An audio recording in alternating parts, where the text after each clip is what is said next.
Chers abonnés, aujourd'hui nous avons une nouvelle story time à vous présenter, mais avant veuillez liker la vidéo. Regardez la vidéo jusqu'à la fin, donnez-nous vos avis en commentaire concernant la story time. Si c'est votre première fois de tomber sur cette vidéo, veuillez vous abonner et activer la cloche de notification pour ne pas rater nos prochaines histoires. Attention, ce programme s'inspire des faits réels interdits aux jeunes mineurs et aux personnes sensibles. Vous êtes un public averti. Quand nos parents nous parlent des fréquentations sur les réseaux sociaux, on a tendance à se jouer les connaisseurs, en oubliant l'impact qu'elle a sur nous les jeunes. On a tendance à se gonfler pour rien, on les insulte, pourtant ils nous veulent que du bien. Mais en retour on les respecte pas, sans pour autant y penser aux réalités des réseaux sociaux. Je suis un survivant, de ma vie je ne pourrai oublier ce qui m'est arrivé, elle me revient comme des flashs qui surgissent pour ne jamais repartir. Mon histoire est réelle, un vécu tragique à ma vie, je ne voulais pas garder cette histoire pour moi seule, pendant qu'il y a toujours des gens qui font encore ces choses, qui vivent le jour, sans connaître les réalités de ce monde. Mon histoire remonte à 2 ans de cela, en 2020. Je suis un homme et j'ai fait des choses horribles dans ma vie. J'avais fait la rencontre d'un jeune homme sur TikTok en 2020. J'étais un mec friand des selfies et les réseaux sociaux. Je passais mon temps à publier ma vie et mes passe-temps dans les réseaux sociaux. Le mec qui m'avait contacté m'avait envoyé un message simple, commençant par un salut. J'ai répondu parce que j'aimais bien répondre à mes followers, juste pour leur accorder de l'importance, comme ils le font aussi pour moi. On discutait très bien, on avait fait connaissance, puis le courant est très vite passé entre nous. Sans oublier que j'étais un influenceur des réseaux. J'étais vraiment connu sur le net avant de laisser cette vie après ce que j'ai vécu. Quand ce dernier m'envoyait ses photos, il était soit torse nu ou en débardeur, jamais avec des vêtements comme un mec normal. Il m'a dit un jour plus tard qu'il est gay, un homosexuel. C'était un peu bizarre, mais ça ne me dérangeait pas vu qu'il était un abonné.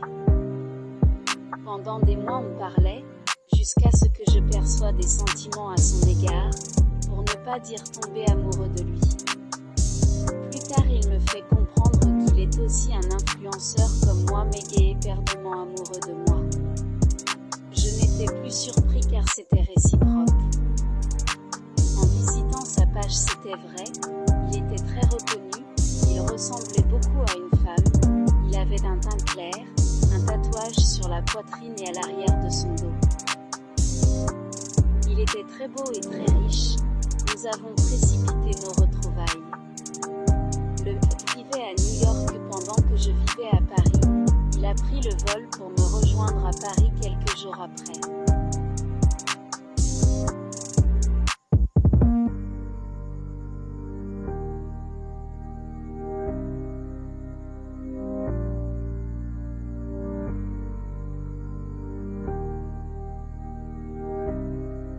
À son arrivée à Paris, il avait déjà tout préparé, un hôtel, puis il me fait savoir qu'il est à Paris, je cours et me rends à son hôtel.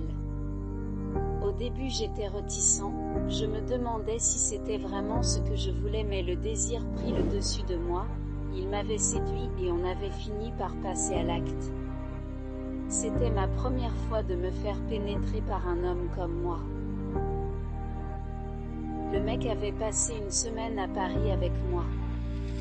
C'était la belle vie, je pensais avoir pris la meilleure des décisions, c'était l'amour parfait. J'ai fini par rompre avec ma petite amie Nia. Après le 1 an, c'est famille aussi. Après les 1 mois écoulés, il rentre à New York, une nouvelle semaine après avoir posté un jour à l'avance une vidéo de moi, un direct avec des abonnés. J'ai attrapé un mal de ventre terrible qui m'a fait déféquer. Déféquer la diarrhée qui semblait ne jamais finir et après j'ai commencé par déféquer des asticots à la place des excréments. Dans mon anus je sentais des asticots vivants sortir se balader. Sur moi, sur mon corps, c'était infernal. Un énorme trou se créait à mon anus. J'étais couchée à l'hôpital, je ne pouvais plus marcher, j'avais disparu des réseaux sociaux pendant une année. À la place des excréments, c'était des asticots.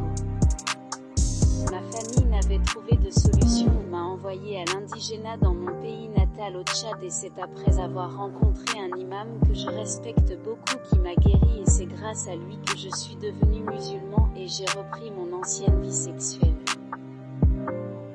Ce vieil homme imam m'a demandé de me confesser et dire à ma famille ce que j'avais fait.